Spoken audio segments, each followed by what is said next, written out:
وزیر اطلاعات پنجاب اسما بخاری کا کہنا ہے کہ پنجاب میں میٹرو اور اورنج ٹرین کے بعد ٹرام اور ہائی سپیڈ ٹرین چلنے جا رہی ہے۔ مریم نواز نے پنجاب ایئر کمپنی کی بھی منظوری دے دی ہے۔ اپنے بیان میں اسما بخاری نے کہا کہ پنجاب میں ٹرانسپورٹ، تعلیم، صحت اور زراعت کے شعبوں میں جدت لانے کا کریڈٹ مریم نواز کو جاتا ہے۔ پنجاب میں اٹک سے رحیم یار خان اور لاہور سے صادق آباد تک بلا تفریق ترقیاتی کام جاری ہے۔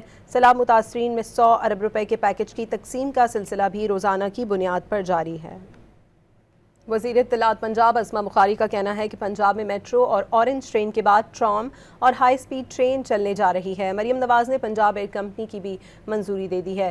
اپنے بیان میں اسما بخاری نے کہا کہ پنجاب میں ٹرانسپورٹ، تعلیم، صحت اور زراعت کے شعبوں میں جدت لانے کا کریڈٹ مریم نواز کو جاتا ہے۔ پنجاب میں اٹک سے رحیم یار خان اور لاہور سے صادق آباد تک بلا تفریق ترقیاتی کام جاری ہے۔